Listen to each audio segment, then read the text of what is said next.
Hello, everyone. My name is Nicole Tallman, and I'm the Poetry Ambassador for Miami-Dade County. And I want to welcome you to this teacher's workshop for Piano Slam. It's an honor to spend a little bit of time talking to you today about poetry and music. I was asked specifically to talk to you about how poetry and music are connected and how music informs my own poetry. And I think that one of the best ways to demonstrate this for you is to read some poems for you that I think are filled with music just by way of their composition. And I'm going to choose one particular poet to focus on today, just so that we can spend some time devoted to the study of one particular individual and their use of music and how it informs their poetry. And I'm going to choose Maureen Seaton as the poet we are going to study today. And Maureen is a dear friend of mine.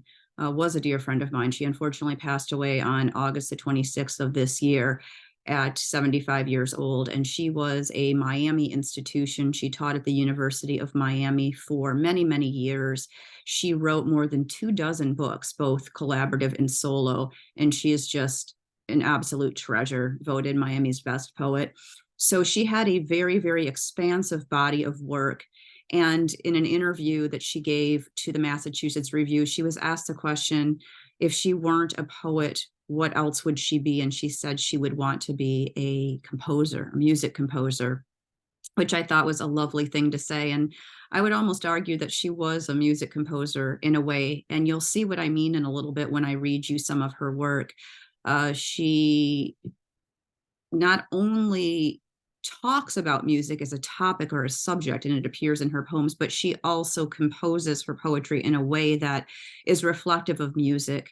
And when we talk about creating music in poems, it can mean a lot of different things. People, I think, might think of music in the sense of rhyme. You hear a lot of nursery rhymes with these end rhymes that create a sort of musicality to them. And some of that's fallen out of fashion a little bit these days in poetry.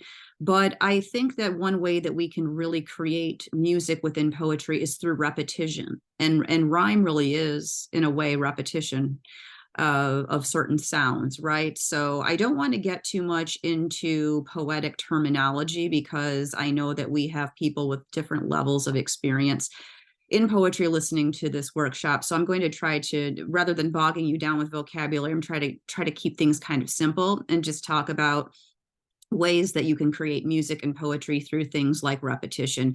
And by repetition, I might mean the repetition of specific words, which you're going to hear when I read these poems aloud, or even the repetition of certain sounds, whether it's consonants or vowels at the beginning or the end of words. This also creates a type of music as well in a poem. So I've chosen 6 poems for you, and I'm going to read them to you kind of slowly. And then when I get to the end of the poem, I'm going to talk to you a little bit about the music that we hear within the poem. And you're also going to notice that because Maureen spent a significant amount of time in Miami, that these are also Miami poems in a lot of ways. So not only are you going to be hearing music in these poems, but you're also going to be hearing about nature, and you're going to be hearing about some Miami specific things.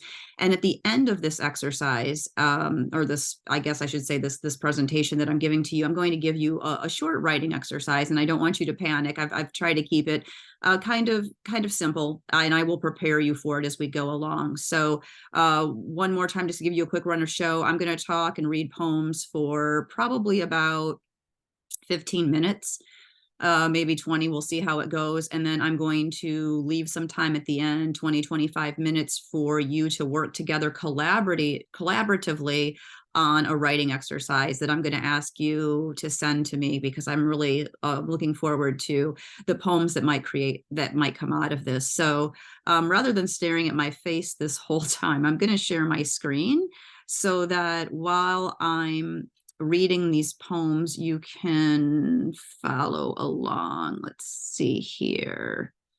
Oh, can I find it is the question. Here it is. Perfect. Hoping you all can see this. Unfortunately, I'm not there with you to be able to ask. So we are going to, oh, I'm sorry. Actually, this is the wrong document. My apologies. I've got too many tabs open. This is the right one. So I'm hoping that you can see this. And if not, I'm hoping that someone in the room has passed out this packet I put together, It says reading and writing packet prepared for Nicole Tallman for Piano Slam at the top. And it is a 7-page packet. Like I said, on the 7th page will be the writing prompt. So I'm going to start by reading some poems, and I might infuse a little bit of music for you as well, so that you can get a feel for that. The first poem that I'm going to read for you, actually all of these poems, as I stated earlier, these are all poems that were written by Maureen Seaton. And the first 5 of them are solo poems. And then the 6th one that I'm going to read is actually a collaboration that Maureen and I did for the mayor of Miami-Dade County. So, and the residents as well. So this poem was also for you. But I'm going to start at the beginning here. This first poem is called Mango in Retrograde. Be aware that this may or may not be the first day of summer, and the music that winds into your brain's dark furrows may be full of violins or trumpets, or the voices that still your nerves may be in your native tongue, or they may salute another god or another star. Be aware that on yet another day of blue, blue, blue, when the ocean brims in your sink and overflows onto your toes, blessing you with salt. You are alone as a spoke in a wheel is alone. That is, not exactly, but for all practical purposes, infinitely. So as I was reading that poem, you might have noticed some of the repetition of sounds, may, music, right? Those M's, M's, M's. And then also throughout the poem, the repetition of certain words like blue, blue, blue. And then this notion of you are alone as a spoke in a wheel is alone. The repetitions of those words create a certain music that I'm hoping that you were able to hear. I'll read it for you one more time. Mango in Retrograde. Be aware that this may or may not be the first day of summer, and the music that winds into your brain's dark furrows may be full of violins or trumpets, or the voice that still your nerves may be in your native tongue, or they may salute another god or another star. Be aware that on yet another day of blue, blue, blue, when the ocean brims in your sink and overflows onto your toes, blessing you with salt, you are alone as a spoke in a wheel is alone. That is not exactly, but for all practical purposes, infinitely. The next poem that I'm going to read for you, a lot of these poems actually are from Maureen's last book of poems. The Sky is an Elephant. I don't know if you can see this or not because I have a screen background filter on, but The Sky is an Elephant. It's a beautiful book that's out from ELJ Editions, and it's unfortunately Maureen's last solo book. It was published in July of 2023. So if you're interested in buying a book of poetry that has a lot of music in it, I would highly recommend that one. You can buy it online, anywhere where books are sold. This next poem is called Palm Sunday, and it is one of the poems that is featured in The Sky is an Elephant. And this poem has also a lot of repetition, and it also speaks of music. It talks of Rilke, a poet, and Ravel, a composer, and it references this song called Pavane for a Dead Princess. I'm not sure if you're familiar with that song. Maybe I can try to play a little snippet for you of it here. Let's see.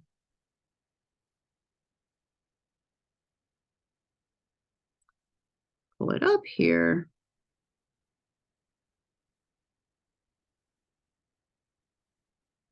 One moment. Here it is.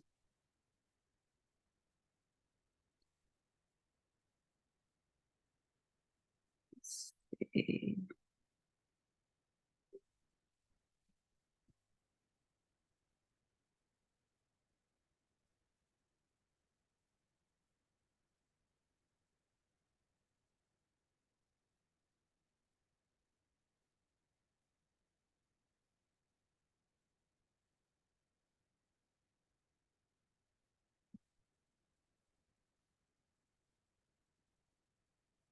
Just to give you a little idea of it. It's a beautiful song. I won't play the whole thing for you. But let's see here, Palm Sunday. This is the next poem I'm going to read for you. Sorry about that. I'm navigating multiple devices here, hoping you can see this one. I lost it. Here we go. All right, it's also in your packet. Palm Sunday. The hour is holy, says Rilke, so I try to speak into the hour. But every time I press unmute, a song by Ravel I love wildly startles those in charge of the hour. My children, the sea, mountains, the light that arrives in the tree unbeckoned. Rilke speaks in his wise way that makes me sad. Maybe Ravel met Rilke while composing his pavane for a dead princess. Dulce ma sonoro. I think, or they passed each other in Paris and felt a rush that Rilke would later describe as mystical and Ravel as interesting, although Rilke claimed he never felt close to music, and Ravel that holiness was as helpful to him as practicing the piano, which it said he did not enjoy. Now the hour slows to the last 2 minutes, and my daughter's fever has gone down, which makes this hour holy, a rarefied time in the midst of a plague. Peace in the house, peace in the early afternoon. Rilke and Ravel were both born in 1875. If I love them today, it is because they had so much to say to each other over 100 years ago, although I cannot prove they ever met. So this is another example of a poem where we hear this repetition again and how that creates music. The hour is holy. I try to speak into the hour, those in charge of the hour, this repetition of hour throughout this poem. Now the hour slows to the last 2 minutes. And then we also hear this repetition of the hour is holy, this word which makes the hour holy.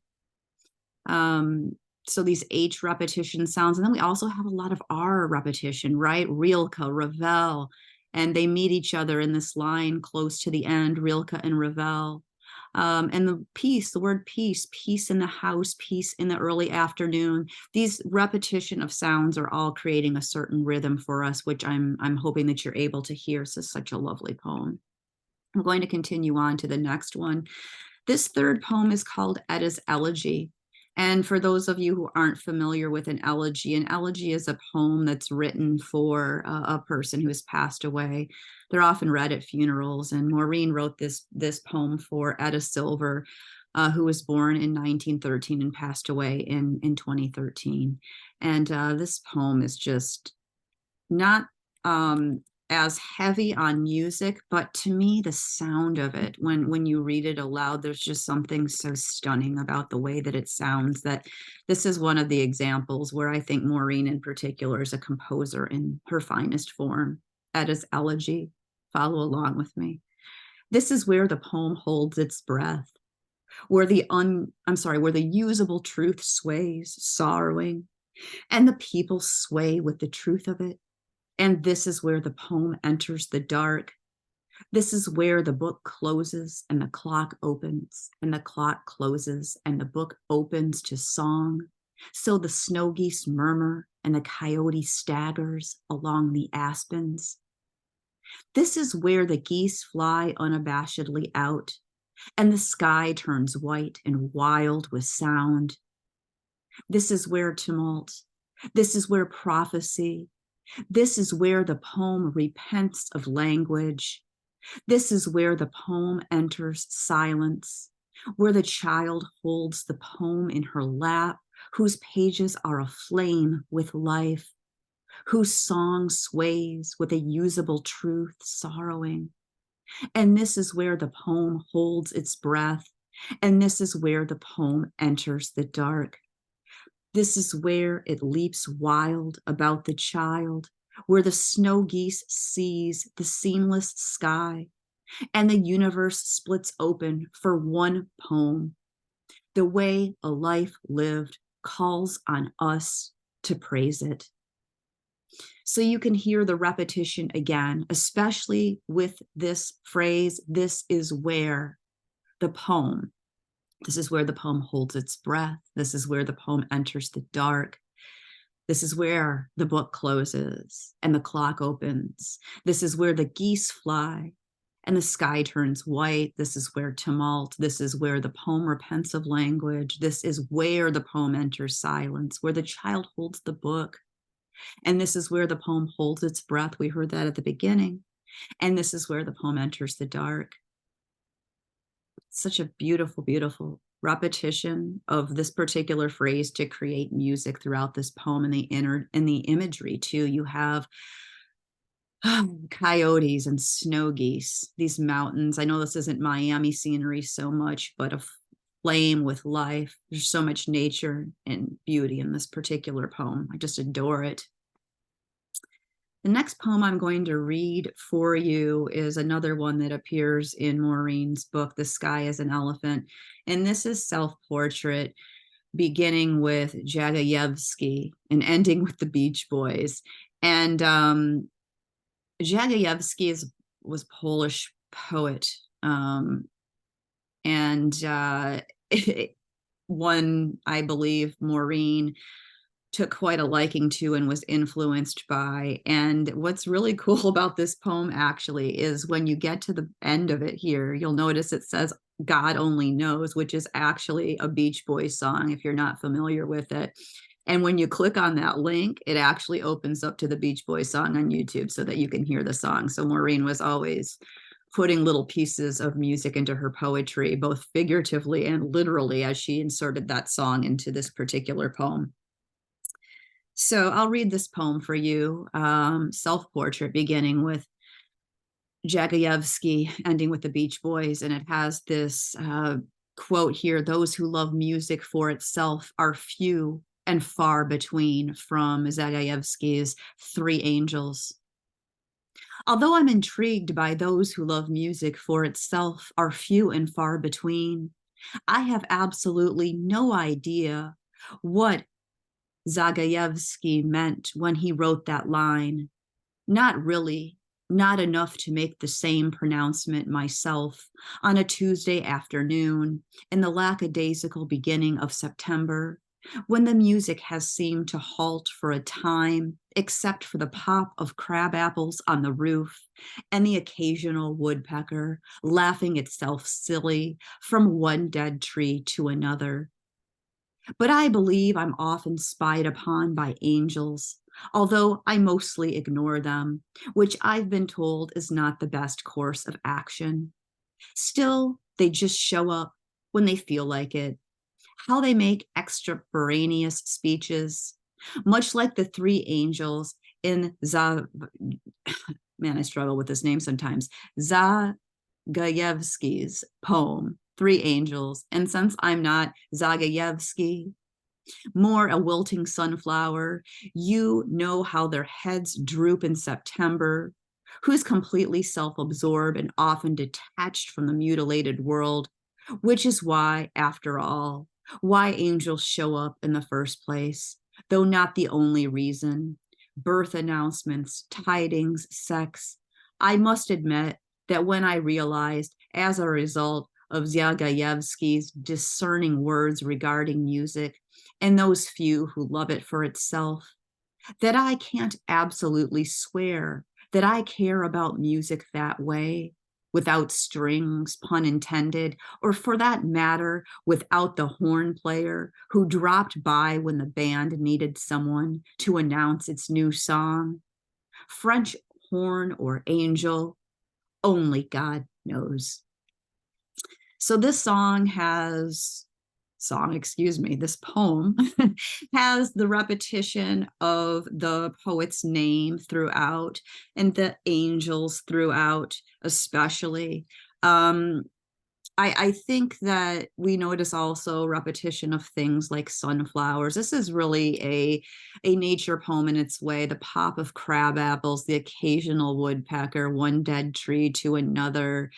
I did fail to mention earlier that Maureen was born in New Jersey, and she spent a considerable amount of time in Chicago and in New York before she moved to Miami and taught at the University of Miami for many years. And when she was diagnosed with cancer, she moved to Colorado, Longmont, not far from Boulder, I believe, and she actually passed away. So you do see not just Miami nature in these poems, but nature from other places that Maureen has spent a lot of time, in case you're wondering why there's not always Miami present in these poems, but there are in many of her other works.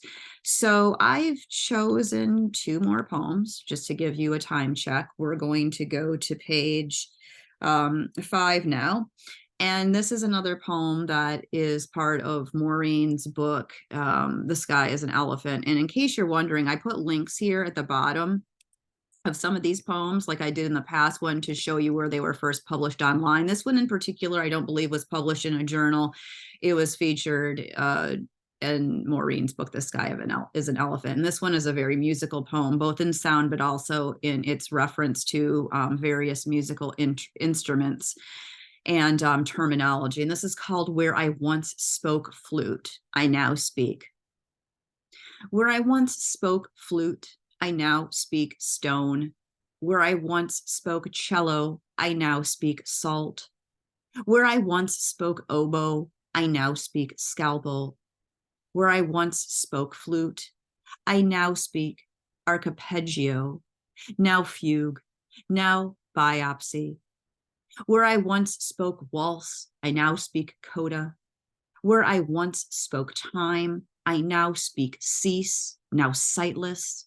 I speak myself speaking hands, pushing walls speaking. Where I once spoke death, I speak death squared. Exponential death, death before death. Music where song extols silence, where holy, where both hands lie as if hushed. So you hear obviously the repetition of I once spoke this, where I once spoke this, I now speak that, repeated, and how that creates a certain type of music. And then within the poem, you also hear repetition of things. I speak myself, speaking hands, pushing walls, speaking. Listen to that line. I speak myself, speaking hands, pushing walls, speaking. That is music right there. Where I once spoke death, I speak death squared. Exponential death, deaths before death. Where music where song extols silence. Where holy, where both hands lie as if hushed. So much repetition of sound and words to create music within this poem. And I have one final poem for you, and it is one that I wrote collaboratively with Maureen for a heroic sonnet crown project that we did for Mayor Daniela Levine Cava when Mayor Levine Cava made me her poetry ambassador in April of 2021. I soon after reached out to Maureen and asked her if she would be willing to work on a collaborative project with me. I wanted to bring together poets from out Miami-Dade County and to create what was called a heroic sonnet crown project, which was essentially a crown of individual sonnets. And a sonnet, for those of you who aren't familiar, is a very old form that is 14 lines of poetry. We won't get into the overly complicated aspects of a sonnet. I'm going to keep it pretty simple for you. Right now, we're just going to focus on a sonnet being 14 lines, a poem of 14 lines. And usually there's a turn in the sonnet, and you're going to see the turn in this particular poem that takes place. We actually divided this one. A lot of times sonnets will be just 14 lines together, but in this case, you'll see that we broke the two stanzas here, and you can see that where the poem turns. It creates a kind of tension in the poem. And this poem was the first of the 14 sonnets that were written collaboratively in poet pairs over the summer. And The very last line of each of these poems became the first line of the next poem in the sequence of sonnets. And then the final sonnet is called the master sonnet, the 15th one, and that's what makes the crown. And we took the first line or a line from each of the sonnets that the poet pairs wrote together and created this beautiful heroic crown for the mayor and the residents of Miami-Dade County. So if you haven't had a chance to read it or you want to see the full thing performed, you can go to miamidade.gov/poetry. That's our poetry page, and you'll see not only this one, but we also did a second project, our eco sonnet crown for the mayor. So Maureen and I wrote this poem together over email over the course of a few days, and I started out with the first line, and then I emailed that line to Maureen, and she replied with a line back, and then we took those lines and then we created this project here. So I want you to pay extra attention while I'm reading this one, because your project, your writing exercise is going to be to create a collaborative sonnet yourself with someone who's sitting next to you. And again, like I said, I don't want you to panic. This doesn't have to be anything overly fancy, but I want you to focus on nature and music specifically as you're writing it. And I want you to write something in praise of Miami. That was what the goal of this project was. We were going through the pandemic. It was a difficult time, and this was supposed to be a project to uplift our community and remind us of all the beautiful things that we have around us. So this is Sonnet 1 of We Who Rise from Salt Water, Let's Sing, a heroic sonnet crown for the mayor and the residents of Miami-Dade County. Sonnet 1. Salted stars, summer nocturne, scarlet ginger, the joy of breath so close to sea, there's nothing to stop us from going under, except the spell of promise or tomorrow, binding like gold in the night heron's eye, or the way sunrise startles at the most unexpected moment. A firefly flies out of fire. A sea star constellates the warm nocturnal sea, and we celebrate the magic of living among this whimsical wonderland's undersea castles and rainbow skyscrapers. In the deep hours of the city's sleep, we start the slowdown, still quiet among colossal palms and cosmic banyans, the blood moon lighting the cicada's final serenade. If we had the chance to write our lives into any dream or city, we would wake to find ourselves right here each time, caught between the world and the bewitching blue sea. So I hope as I was reading that, you were picking up on some of the music in this poem. Salted stars, summer nocturne, scarlet ginger, just starting out with those repetition of these S sounds. And then there's rhyme throughout the poem, and also repetition of a firefly flies out of fire. You can hear that sound, I hope. A sea star constellates the warm nocturnal sea, that repetition of stars and sea, right?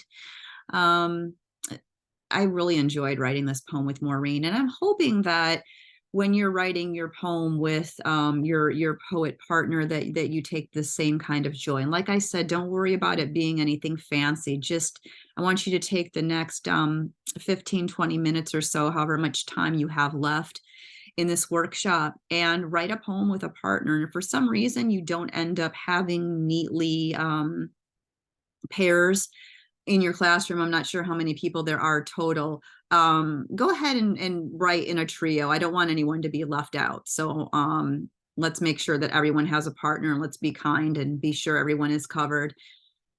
So this is, I put 20 minutes on here, but you know, you might need a little less or a little bit more time, and this is your writing exercise. So I'll read it out loud to you. You should also have it hopefully in front of you on the handout that was distributed.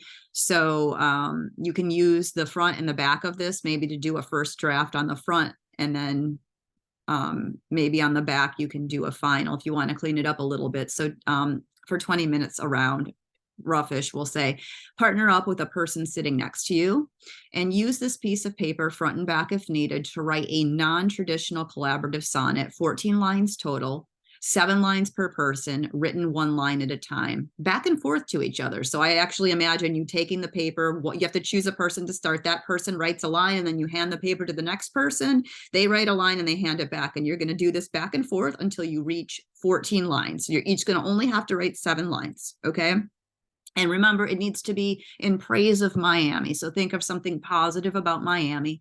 Think of nature, things like water, birds, mammals, trees, plants, flowers, fruit, coral, sand, sun, rain, wind, whatever appeals to you, any or all of those. And music, please, music, repetition of words and sound to create rhythm, right? We talked about that. As you write. And you may use the collaborative sonnet on the previous page as a model. I want you to write your name and the school where you teach at the top of your sonnet, because unfortunately I wasn't able to be there with you in person today. I really wanted to. I wanted to be able to interact, but unfortunately I had travel plans before I was asked to do this. So maybe next time, if I'm invited back, I can be in person with you. But since I'm not able to interact with you in person, I'm hoping that one person can collect and scan all of these finished sonnets and email them to me in one message with the subject line Piano Slam Sonnets. And my email is Tallman, my last name, Tallman at Miami-Dade.gov here on this paper. That's my Miami-Dade County email address. And you can send them to me. And I really can't wait to read them. And I hope that this workshop has been helpful. You can reach out to me at that email address as well if you have any questions on anything that I've said. I really, really hope you enjoy writing for Piano Slam as much as I enjoyed talking to you, even though it was virtually, and spending some time with you. And I wish you the best of luck writing these sonnets, and I can't wait to read them. Thank you so much and have an amazing day.